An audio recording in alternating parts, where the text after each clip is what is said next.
Neck straight. Close your eyes. Take a deep breath in and exhale. Take a deep breath in and exhale. Take a deep breath in. Hold it there. Oh.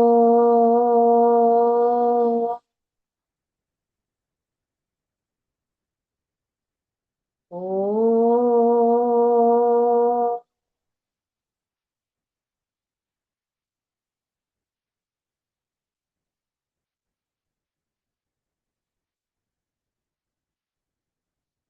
ॐ श्री गणेशाय नमः। ॐ श्री सरस्वत्यै नमः। ॐ श्री गुरुभ्यो नमः। समस्तजनकल्याणे निरतं करुणामयं नमामि चिन्मयं देवं सद्गुरुं ब्रह्मविद्वरं सद्गुरुं ब्रह्मविद्वरं यो अन्तः प्रविश्य मम वाचमिमां प्रसुप्तां सञ्जीवयत्यखिलशक्तिधरस्वधाम्ना अन्यांश्च हस्तचरणश्रवणत्वगादीन् प्राणान्नमो भगवते पुरुषाय तुभ्यं प्राणान्नमो भगवते पुरुषाय तुभ्यं श्रीराम राम रामेति रमे रामे मनोरमे सहस्रनाम तत्तुल्यं राम नाम वरानने आपदामपहर्तारं दातारं सर्वसम्पदां लोकाभिरामं श्रीरामं भूयो भूयो नमाम्यहम् पूजन्तं राम रामेति मधुरं मधुराक्षरम् आरुह्य कविता शाखां वन्दे वाल्मीकिकोकिलं मनोजवं मारुततुल्यवेगं जितेन्द्रियं बुद्धिमतां वरिष्ठं वातात्मजं वानरयूथमुख्यं श्रीरामदूतं शरणं प्रपद्ये चरिते रघुनाथस्य शतकोटिप्रविस्तरम् एकैकमक्षरं पुंसां महापातकनाशनम्. Pranams to the Lord. Pranams to all the Mahatmas in tonight's Srimad Ramayana session. We have completed Balakandam. We have started Ayodhya Kandam last time. And of the first chapter, we have completed first 15 mantras. And we have to start from 16th. Okay. So let us start. Nalikama, 16th mantra. कुलोचितमतिः क्षात्रम् कुलोचितमतिः क्षात्रम् मतिः you have to say कुलोचितमतिः क्षात्रम् स्वधर्मं बहुमन्यते स्वधर्मं बहुमन्यते मन्यते परया प्रीत्या मन्यते परया प्रीत्या महत्स्वर्गफलं ततः महत्स्वर्गफलं ततः नाश्रेयसि रतो यश्च नाश्रेयसि रतो यश्च विरुद्धकथा रुचिः न विरुद्धकथा रुचिः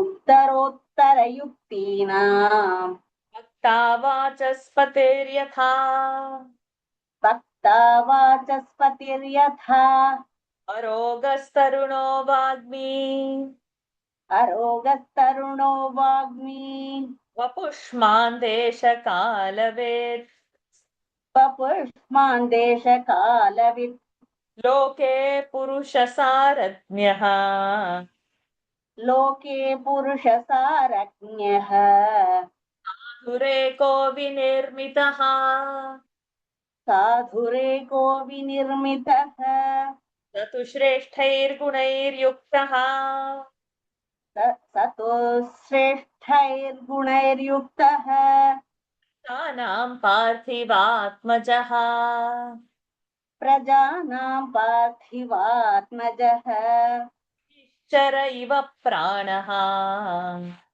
बहिश्चर इव प्राणः भुवगुणतः प्रियः बभूव गुणतः प्रियः सर्वविद्याव्रतः स्नातः सर्वविद्याव्रतस्नातः यथावत् साङ्गवेदवेत् यथावत् साङ्गवेदवित् विश्वस्त्रे च पितुः श्रेष्ठः विश्वस्त्रे च पितुः श्रेष्ठः भूव भरताग्रजः बभूव भरताग्रजः Please write. कुलोचितमतिः क्षात्रं सधर्मं बहुमन्यते मन्यते परया प्रीत्या महत्स्वर्गफलं ततः नाश्रेयसि रतो यश्च न विरुद्धकथारुचिः उत्तरोत्तरयुक्तीनां वक्ता वाचस्पतिर्यथा अरोगस्तरुणो वाग्मी वपुष्माण्डेशकालवित् लोके पुरुषसारज्ञः साधुरेको विनिर्मितः स तु श्रेष्ठैर्गुणैर्युक्तः प्रजानां पार्थिवात्मजः बहिश्चरैव प्राणः बभूव गुणतः प्रियः सर्वविद्याव्रतस्नातः यथावत् साङ्गवेदवित् ईश्वस्त्रे च पितुः श्रेष्ठः बभूव भरताग्रजः. With his mind intent on what was worthy of his race, he made much of his duty as a Kshatriya and with great fondness regarded heaven as the eminent reward following from it. He never took delight in an act which was not conducive to blessedness, had no relish for practiced talk, profane talks, and, like the sage Brahaspati, the master of eloquence, advanced arguments and counter-arguments in support of his contention. He was free from diseases, youthful, eloquent, and possessed of a robust body, and knew the right place and time for action. He was the only pious soul evolved in the world who could know the worth of every individual appearing before him.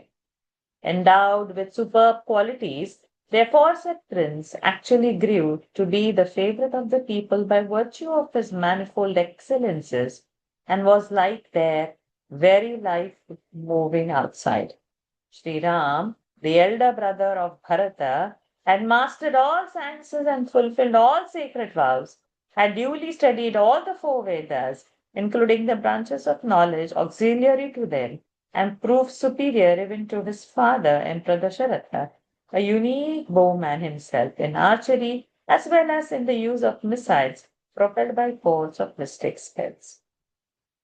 कुलोचितमतिः क्षात्रं स्वधर्मं बहुमन्यते मन्यते परया प्रीत्या महत्स्वर्गफलं ततः नाश्रेयसि तद्रतो यश्च न विरुद्धकथा रुचिः उत्तरोत्तरयुक्तीनां वक्ता वाचस्पतिर्यथा अरोगस्तरुणो वाग्मी वपुष्मान् देशकालवित् लोके पुरुषसारज्ञः साधुरेको विनिर्मितः स तु श्रेष्ठैर्गुणैर्युक्तः प्रजानां पार्थिवात्मजः बहिश्चरैव प्राणः बभूव गुणतः प्रियः सर्वविद्याव्रतस्नातः यथावत् साङ्गवेदवित् विश्वस्त्रे च पितुः विश्वस्त्रे च पितुः श्रेष्ठः बभूव भरताग्रजः.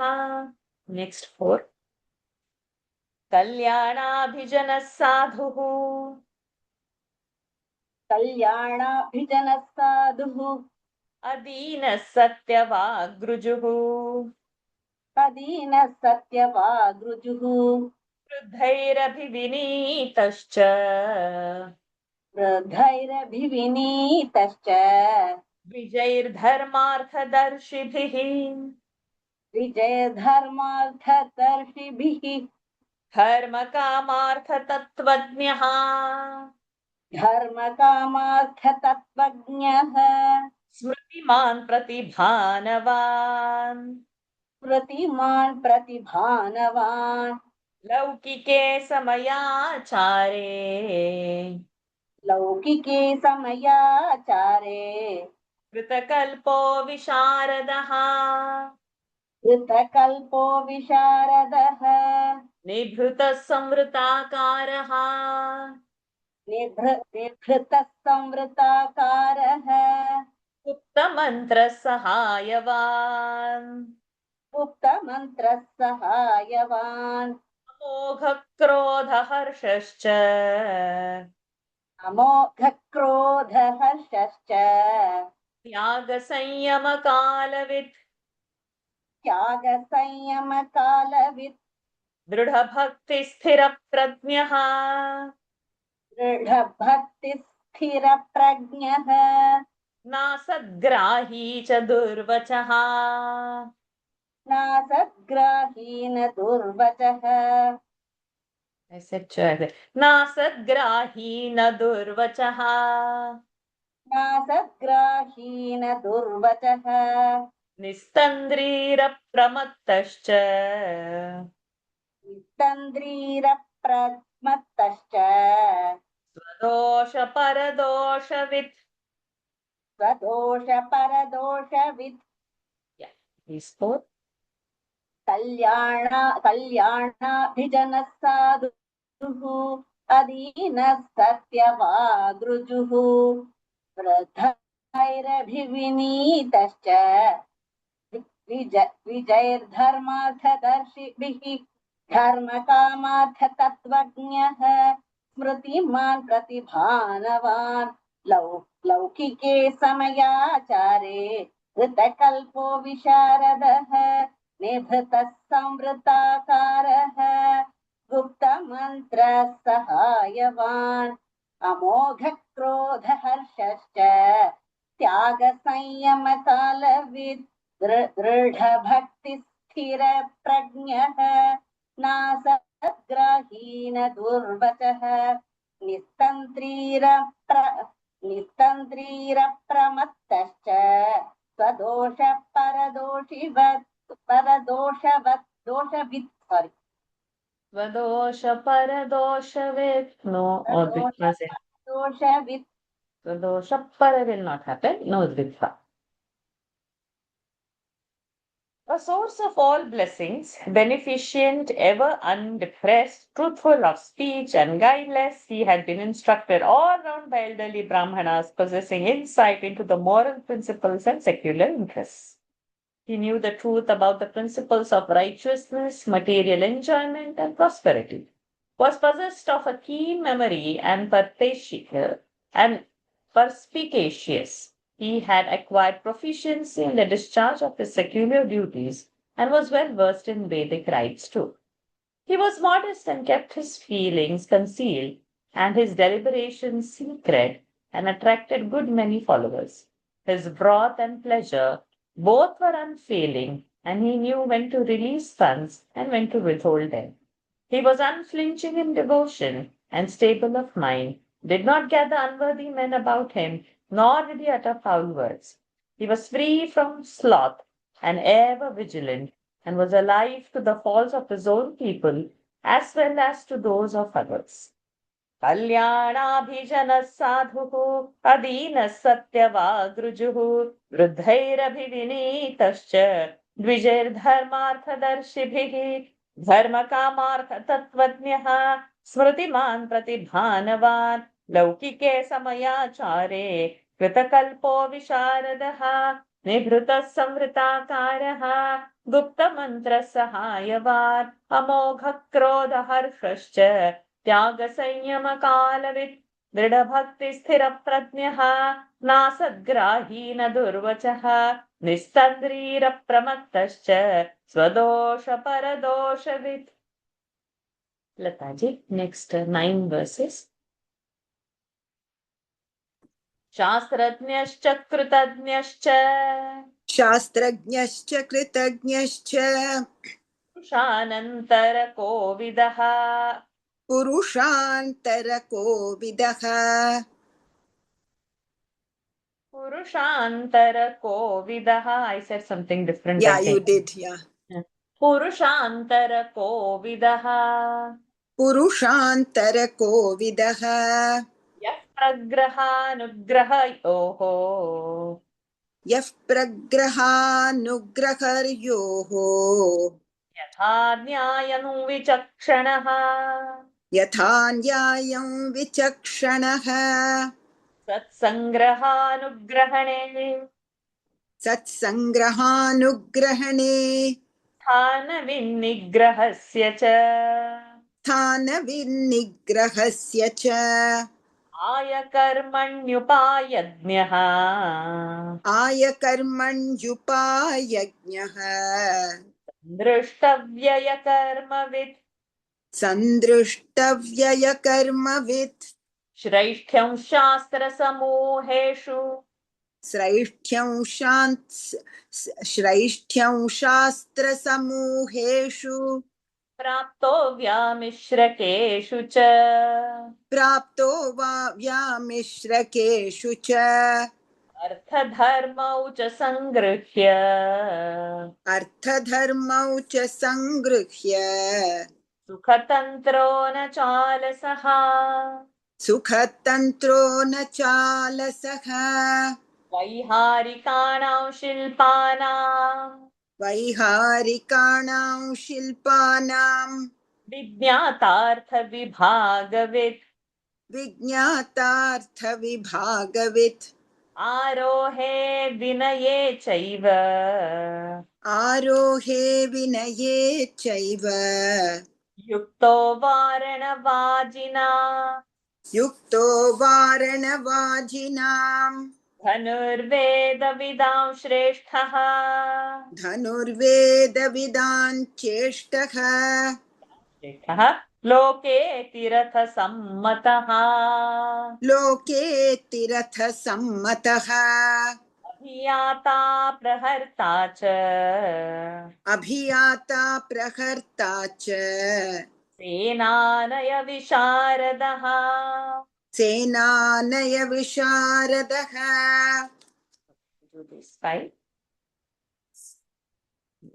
शास्त्रज्ञश्च कृतज्ञश्च पुरुषान् शास्त्रज्ञश्च शास्त्रज्ञश्च कृतज्ञश्च पुरुषान्तरकोविदः यः प्रग्रहानुग्रहयोः यथा न्यायं विचक्षणः सत्सङ्ग्रहानुग्रहणे स्थानविन्निग्रहस्य च आयकर्मण्युपायज्ञः सन्दृष्ट्यव्ययकर्मवित् सन्दृष्ट्यव्यय ओ सन्दृष्टव्ययकर्मकृत् कर्मवित् is it? Oh gosh. सन्दृष्टव्ययकर्मवित् श्रैष्ठ्यं शास्त्रसमूहेषु प्राप्तो व्यामिश्रकेषु च अर्थधर्मौ च सङ्गृह्य सुखतन्त्रो न चालसः वैहारिकाणां शिल्पानां विज्ञातार्थविभागवित् आरोहे विनये चैव युक्तो वारणवाजिनां धनुर्वेदविदां श्रेष्ठः लोके तिरथसम्पतः अभियाता लोके धनुर्वेदविदां श्रेष्ठः लोके तिरथसम्मतः अभियाता प्रहर्ता च सेनानयविशारदः. He was well versed in sacred lore and recognized the services of others, could read men's mind, and was upright in meting out punishment and bestowing favors according to the principles of equity. He was expert in gathering pious men about him and patronizing them, and knew where to use force. He was conversant with the methods of tapping the sources of income without oppressing the people, and also knew the art of expending money as laid down in the Shastras, works on political economy. He had acquired proficiency in the Shastras, the various departments of knowledge, as well as in works such as dramas written in a mixed tongue, that Sanskrit mixed with Prakrit dialect, and enjoyed the pleasures of sense, keeping inviolate the principles of righteousness and maintaining the soundness of his finances. Nay, he never remained inactive. He was a connoisseur of arts such as vocal and instrumental music, drawing, etc., intended to entertain oneself, and knew how to allocate funds to various items of expenditure. He was an expert in riding on and taming elephants and horses. He was the foremost of those knowing the science of archery and was esteemed in the world even by Athirathas, those who fight a number of Maharathas alone. He not only knew how to make an inroad into an enemy's stronghold, but also knew how to take the offensive in a war and was skilled in disposing the army in a particular battle array. शास्त्रज्ञश्च कृतज्ञश्च पुरुषान्तरकोविदः यः प्रग्रहानुग्रहयोः यथा न्यायं विचक्षणः सत्सङ्ग्रहानुग्रहणे स्थानविन्निग्रहस्य च आयकर्मण्युपायज्ञः सन्दृष्टव्ययकर्मवित् श्रैष्ठ्यं शास्त्रसमूहेषु प्राप्तो व्यामिश्रकेषु च अर्थधर्मौ च सङ्गृह्य सुखतन्त्रो न चालसः वैहारिकाणां शिल्पानां विज्ञातार्थविभागवित् आरोहे विनये चैव युक्तो वारणवाजिनां धनुर्वेदविदां श्रेष्ठः लोकेतिरथसम्मतः अभियाता प्रहर्ता च सेनानय विशारदः over there next 4 अप्रधृष्यश्च सङ्ग्रामे अप्रधृष्यश्च सङ्ग्रामे क्रुद्धैरपि सुरासुरैः क्रुद्धैरपि सुरासुरैः अनसूयोजितक्रोधः अनुसूयोजितक्रोधः अनसूयोजितक्रोधः न दृप्तो न च मत्सरी न दृप्तो न च मत्सरी नावज्ञेयश्च भूतानां नावज्ञेयश्च भूतानां न च कालवशानुगः न च कालवशानुगः एवं श्रेष्ठैर्गुणैर्युक्तः एवं श्रेष्ठैर्गुणैर्युक्तः प्रजानां पार्थिवात्मजः प्रजानां पार्थिवात्मजः सम्मतस्त्रिषु लोकेषु सम्मतस्त्रिषु लोकेषु वसुधायाः क्षमा गुणैः वसुधायाः क्षमा गुणैः बुद्ध्या बृहस्पतेस्तुल्यः बुद्ध्या बृहस्पतेस्तुल्यः वीर्ये चापि शचीपतेः वीर्ये चापि शचीपतेः तथा सर्वप्रजाकान्तैः तथा सर्वप्रजाकान्तैः प्रीतिसञ्जननैः पितुः प्रीतिसञ्जननैः पितुः गुणैर्विरुरुचे रामः गुणैर्विरुरुचे रामः दीप्तः सूर्य इवांशुभिः दीप्तः सूर्य इवांशुभिः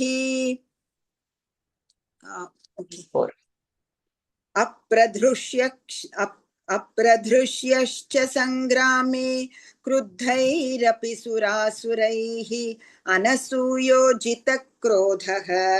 न तृप्तो न च मत्सरी नावज्ञेयश्च भूतानां न च कालवशानुगः एवं श्रेष्ठैर्गुणैर्युक्तः प्रजानां पार्थिवात्मजः सम्मतस्त्रिषु लोकेषु वसुधायाः क्षमा गुणैः बुद्ध्या बृहस्पतेस्तुल्यः वीर्ये चापि शचीपतेः तथा सर्वप्रजाकान्तैः प्रीतिसञ्जननैः पितुः गुणैर्विरुरुचे रामः दीप्तः सूर्य इवांशुभिः. He could not be overpowered in an encounter even by the gods and demons in rage.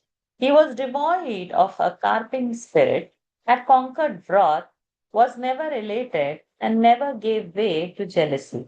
He could not be disregarded with impunity by created beings and was not subject to the control of time. Endowed with foregoing noblest virtues, Sri Ram, son of Emperor Dasharath, was esteemed not only by the people of Ayodhya, but in all the three worlds, heaven, earth, and intermediate region. He was a compeer of Mother Earth, the repository of all riches, in forbearance and other allied virtues, and vied with the sage Brihaspati, the preceptor of gods, in wisdom, and with Indra, the consort of Sachin valor.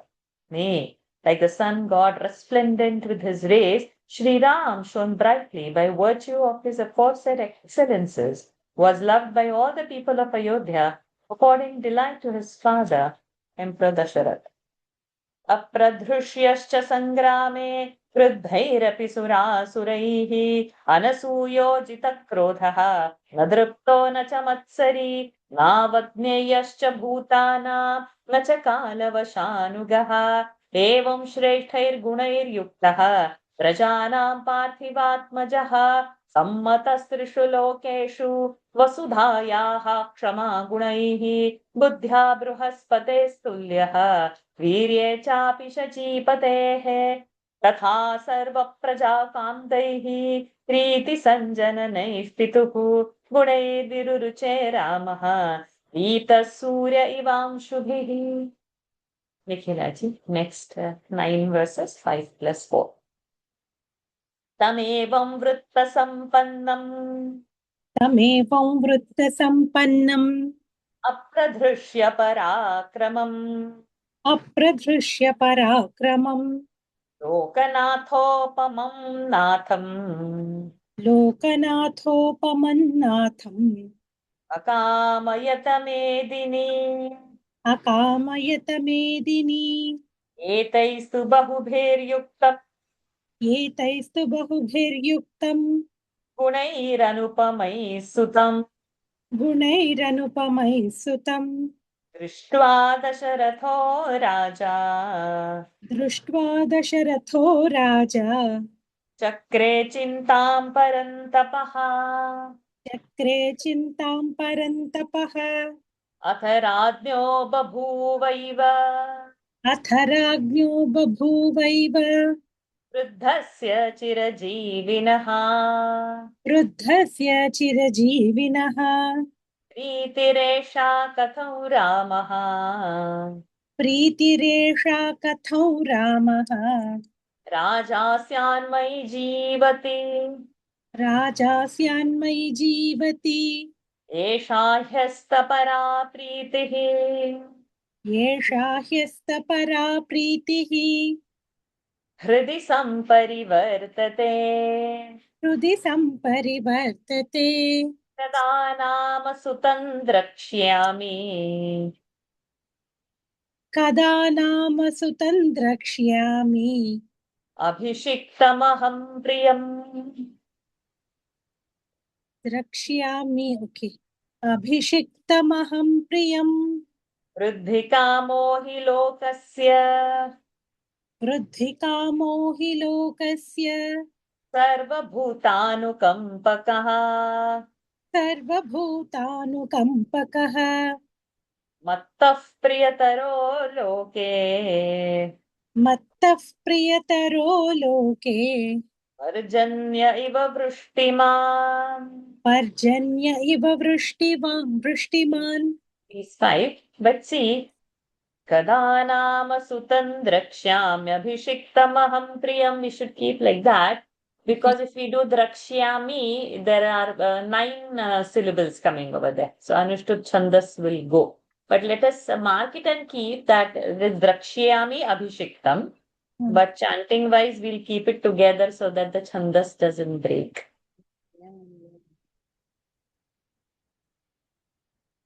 Okay, these 5. तमेवं वृत्तसम्पन्नम् अपदृश्य पराक्रमम् लोकानाथोपमन्नाथम् अकामयत मेदिनी एतैस्तु बहुभिर्युक्तम् गुणैरनुपमैः सुतम् दृष्ट्वा दशरथो राजा चक्रे चिन्तां परन्तपः. अथ राज्ञो बभूवैव वृद्धस्य चिरजीविनः प्रीतिरेष कथं रामः राजास्यां राजास्यां मयि जीवति एषा ह्यस्तपरा प्रीतिः हृदि सम्परिवर्तते कदा नाम सुतं द्रक्ष्यामभिषिक्तमहं प्रियम् अभिषिक्तमहं प्रियम् द्रक्ष्याम्यभि कदा नाम सुतं द्रक्ष्याम्यभिषिक्तमहं प्रियम् द्रक्ष्यामि अभिषिक्तं याम्यभिषिक्तम् हम्म। कदा नाम सुतं द्रक्ष्याम्यभिषिक्तमहं प्रियम् वृद्धिकामो हि लोकस्य सर्वभूतानुकम्पकः मत्तः प्रियतरो लोके पर्जन्य इव वृष्टिमान् Goddess Earth herself sought for her protector, the aforesaid prince, who was endowed with such a lofty character, was possessed of valor that could not be subdued, and who vied with the guardians of the spheres in might and splendor.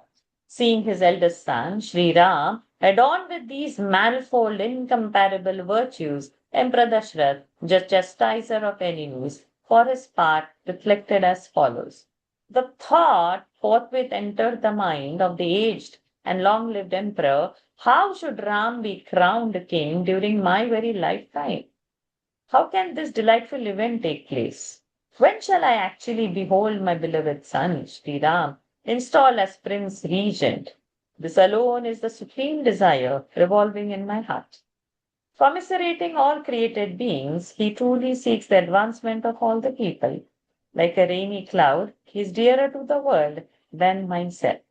तमेवं वृत्तसम्पन्नम् अप्रधृष्य पराक्रमम् लोकनाथोपमन्नाथम् अकामयत मेदिनी एतैस्तु बहुधैर्युक्तम् गुणैरनुपमैः सुतम् दृष्ट्वा दशरथो राजा चक्रे चिन्तां परन्तपः अथ राज्ञो बभूवैव वृद्धस्य चिरजीविनः प्रीतिरेषा कथं रामः राजास्यान्वयि जीवति एषा ह्यस्तपरा प्रीतिः हृदि सम्परिवर्तते कदा नाम सुतं द्रक्ष्याम्यभिषिक्तमहं प्रियम् वृद्धिकामो हि लोकस्य सर्वभूतानुकम्पकः मत्तः प्रियतरो लोके पर्जन्यैव वृष्टिमान्.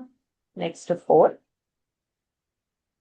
यमश्चक्रसमो वीर्ये यमश्चक्रसमो वीर्ये बृहस्पतिसमो मतौ बृहस्पतिसमो मतौ महीधरसमो धृत्याम् महीधरसमो धृत्याम् मत्तश्च गुणवत्तरः मत्तश्च गुणवत्तरः महीमहमिमां कृत्स्ना महीमममिमां कृत्स्नाम् मम महीमहमिमाम् महीमहमिमां कृत्स्नाम् अधिष्ठन्तमात्मजम् अधितिष्ठन्तमात्मजम् अनेन सोरि करेक्ट् अनेन वयसा दृष्ट्वा अनेन वयसा दृष्ट्वा यथा स्वर्गमवाप्नुयाम् यथा स्वर्गमवाप्नुयाम् इत्येवं विविधैस्तैस्तैः इत्येवं विविधैस्तैस्तैः अन्यपार्थिवदुर्लभैः अन्यपार्थिवदुर्लभैः शिष्टैरपरिमेयैश्च इष्टैरपरिमेयैश्च लोके लोकोत्तरैर्गुणैः लोके लोकोत्तरैर्गुणैः तं समीक्ष तदा राजा तं समीक्ष्य तदा राज युक्तं समुदितैर्गुणैः युक्तं समुदितैर्गुणैः निश्चित्य सचिवैः सार्धम् निश्चित्य सचिवैः सार्धम् यौवराज्यममन्यत यौवराज्यममन्यत यमः शक्रसमो वीर्ये बृहस्पतिसमो मतौ महीधरसमो धृत्यां मत्तश्च गुणवत्तरः महीमहमिमां कृत्स्नाम् अधितिष्ठन्तमात्मजम् अनेन वयसा दृष्ट्वा यथा स्वर्गमवाप्नुयाम् इत्येवं विविधैस्तैः इत्येवं विविधैस्तैः अन्यपार्थिवदुर्लभैः शिष्टैरपरिमयैश्च शिष्टैरपरिमेयैश्च लोके लोकोत्तरैर्गुणैः तं समीक्ष्य तदा राजा युक्तं समुदितैर्गुणैः निश्चित्य सचिवैः सार्धं यौवराज्यममन्यत. Thank you, Mittalaji. He is a compeer of Yama and Indra in valor, vies with Brahaspati in understanding, resembles a mountain in firmness, and excels me in qualities. Seeing at this ripe age, my aforesaid son Sri Ram, holding sway over this entire globe, let me ascend to heaven in due course.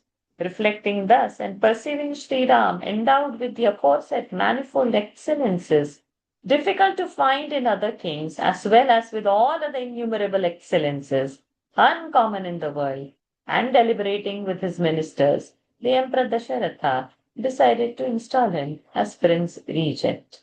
यमशक्रसमो वीर्ये बृहस्पतिसमो मतौ महीधरसमो धृत्यां मत्तश्च गुणवत्तरः महीमहमिमां कृत्स्नाम् अधितिष्ठन्तमात्मजम् अनेन वयसा दृष्ट्वा यथा स्वर्गमवाप्नुयाम् इत्येवं विविधैस्तैस्तैः अन्यपार्थिवदुर्लभैः शिष्टैरपरिमेयैश्च लोके लोकोत्तरैर्गुणैः तं समीक्ष्य तदा राजा युक्तं समुदितैर्गुणैः निश्चित्य सचिवैः सार्धं यौवराज्यममन्यत. Sajidji. Next 9, 5 plus 4. दिव्यन्तरिक्षे भूमौ च दिव्यन्तरिक्षे भूमौ च घोरमुत्पातजं भयम् घोरमुत्पातजं भयम् सञ्चचक्षेथ मेधावी सञ्चचक्षेथ मेधावी सञ्चचक्षेथ मेधावी सञ्चचक्षेथ मेधावी शरीरे चात्मनोजराम् शरीरे चात्मनोजराम् पूर्णचन्द्राननस्याथ पूर्णचन्द्राननस्याथ शोकापनुदमात्मनः शोकापनुदमात्मनः लोके रामस्य बुबुधे लोके रामस्य बुबुधे सम्प्रियत्वं महात्मनः सम्प्रियत्वं महात्मनः मनश्च प्रजानाञ्च आत्मनश्च प्रजानाञ्च आत्मनश्च प्रजानाञ्च आत्मनश्च प्रजानाञ्च श्रेयसे च प्रियेण च श्रेयसे च प्रियेण च प्राप्ते काले स धर्मात्मा प्राप्ते काले स धर्मात्मा भक्त्या त्वरितवान् नृपः भक्त्या त्वरितवान् नृपः नानानगरवास्तव्यान् पृथग् जानपदानपि समानिनाय मेदिन्याम् प्रधानान् पृथिवीपतिः तान्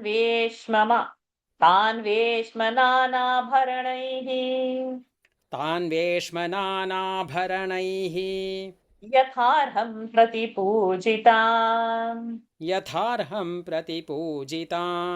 ददर्शालङ्कृतो राजा ददर्शालङ्कृतो राजा प्रजापतिरिव प्रजाः प्रजापतिरिव प्रजाः Please five.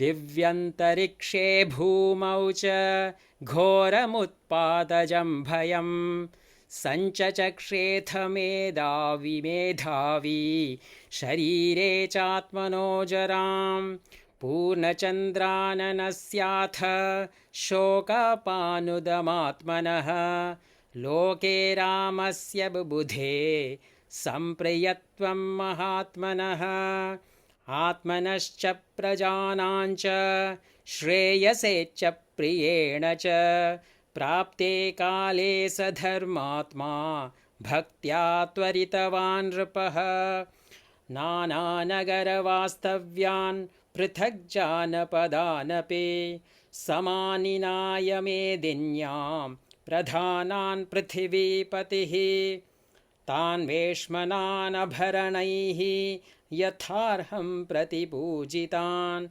ददर्शालङ्कृतो राजा प्रजापतिरिव प्रजाः. The shrewd emperor forthwith spoke to the ministers about the grave risk foreshadowed by the portents appearing in the heaven, in the aerial region as well as on the earth, and also of old age telling on his own body. On the other hand, he learned from the ministers of the great popularity of high soul Sri Ram, whose countenance resembled the full moon in its pleasing property, a popularity which assuaged the emperor's own agony caused by the thought of those evil portents. Nay, for his own good as well as for the good of the people, as also with a view to the gratification and out of love for them, that pious monarch urged the ministers to make haste when the opportune time for the installation came. The emperor caused to be summoned to his capital the prominent citizens of various cities, as also the rulers of different parts of the country on the globe. Decked with jewels himself, the king saw them when they had been honorably lodged in quarters and presented the various ornaments according to their respective rank, even as Brahma, the lord of created beings, would see his progeny. दिव्यन्तरिक्षे भूमौ च घोरमुत्पातजं भयं सञ्चचक्षेथ मेधावी शरीरे चात्मनो जरा पूर्णचन्द्राननस्याथ शोकापनुदमात्मनः लोके रामस्य बुबुधे सम्प्रियत्वं महात्मनः आत्मनश्च प्रजानां च श्रेयसे च प्रियेण च प्राप्ते काले स धर्मात्मा भक्त्या त्वरितवान् नृपः नानानगरवास्तव्यान् पृथग् जानपदानपि समानिनाय मेदिन्यां प्रधानां पृथिवीपतिः तान् वेश्मनानाभरणैः यथार्हं प्रतिपूजितान् ददर्शालङ्कृतो राजा प्रजापतिरिव प्रजाः. Last four and we'll complete the chapter. न तु केकयराजानं जनकं वानराधिपः जनकं वानराधिपः त्वरया चानयामास पश्चात्तौ श्रोष्यतः प्रियम् अथोपविष्टे नृपतौ तस्मिन् परपुरार्दने ततः प्रविविशु शेषाः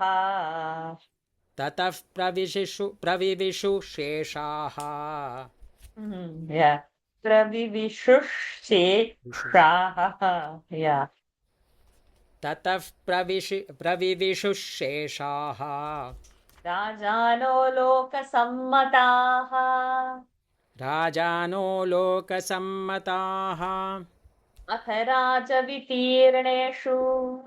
अथ राजवितीर्णेषु विविधेष्वासनेषु च विविधेष्वासनेषु च राजानम राजानमेवाभिमुखाः राजानमेवाभिमुखाः मुखा ख महाप्राण राजानमेवाभिमुखाः निषेधुर्नियता नृपाः निषेधुर्नियता नृपाः लब्धमानैर्विनयान्वितैर्नृपैः सलब्धमानैर्विनयान्वित विनयान्वित सलब्धमानैर्विनयान्वित विनयान्वितैर्नृपैः विनयान्वितैर्नृपैः सलब्धमानैर्विनयान्वितैर्विनयान्वितैर्नृपैः Correct. पुरालयैर्जानपदैश्च मानवैः पुरालयैर्जानपदैश्च मानवैः उपोपविष्टैर्नृपतिर्वृतो बभौ उपोपविष्टैर्नृपतिर्वृतौ बभौ वृतो बभौ उपोपविष्टैर्नृपतिर्वृतो बभौ बभौ सहस्रचक्षुर्भगवानि सहस्रचक्षुर्भगवानिवामरैः सहस्रचक्षुर्भगवानिवामरैः ॐ तत्सत् इत्यार्षे श्रीमद् रामायणे ॐ तत्सत् इत्यार्षे श्रीमद् रामायणे वाल्मीकिये आदिकाव्ये अयोध्याकाण्डे प्रथमः सर्गः हरि ओम् तत्सत् वाल्मीकीये आदिकाव्ये अयोध्याकाण्डे प्रथमः सर्गः हरि ओम् तत्सत् न तु केकयराजानं जनकं वानराधिपः त्वरया चानयामास पश्चातौ श्रोयतः प्रियम् अथोपविष्टे नृपतौ तस्मिन् परपुरार्दने ततः प्रविविशुशेषाः राजानो लोकसम्मताः अथ राजवितीर्णेषु विविधेष्वासनेषु च राजानमेवाभिमुखाः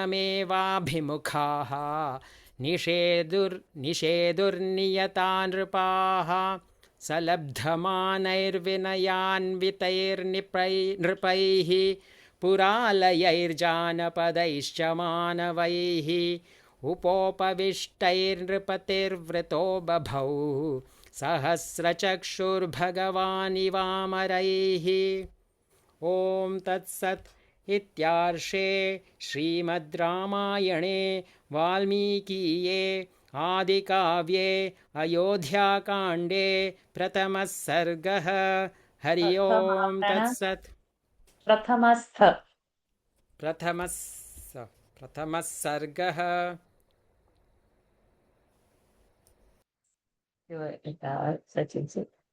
In a hurry, however, Dasharatha, the ruler of men, invited neither the king of the Kekayas nor King Janaka and consoled himself with the thought that the two monarchs would hear the delightful news afterwards. Now that the aforesaid monarch, Emperor Dasharatha, who was capable of destroying the enemy's stronghold, had taken his seat in the assembly called by him, the other kings, who were esteemed of the people, forthwith entered the assembly. The kings then sat down in a disciplined way, facing the emperor alone on the different seats allotted to them by the emperor, surrounded by kings that had received attentions from the emperor and were full of modesty, as well as by prominent men who had their residence in the city of Ayodhya or belonged to the other parts of the country, and who all sat close to the emperor in order to be able to hear distinctly what he said. The aforesaid monarch, throned like the glorious Indra, the thousand-eyed god, in the midst of other gods. Thus ends Canto 1. In the Ayodhya Kanda of the glorious Ramayana of Valmiki, the work of the Rishi, and the oldest epic. न तु केकयराजानं जनकं वानराधिपः त्वरया चानयामास पश्चात्तौ श्रोष्यतः प्रियम् होपविष्टे नृपतौ तस्मिन् परपुरार्दने ततः प्रविविशुश्चेषाः राजानो लोकसम्मताः अथ राजवितीर्णेषु विविधेष्वासनेषु च राजानमेवाभिमुखाः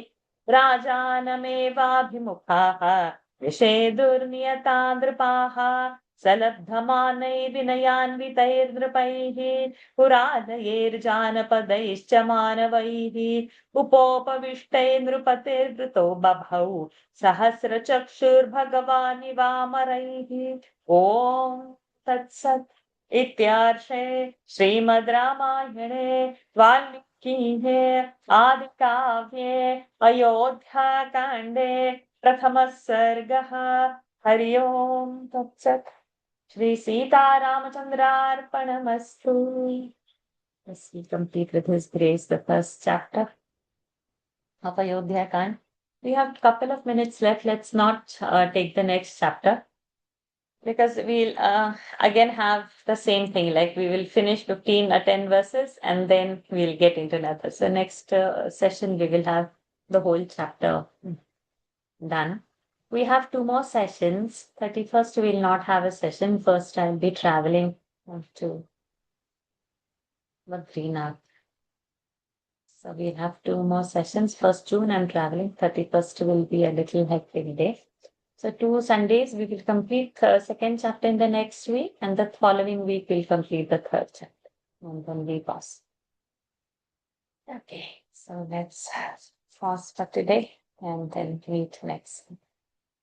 Om Purnamadah Purnamidam Purnat Purnamudachyate Purnasya Purnamadaya Purnamevavashishyate. Om Shanti Shanti Shanti.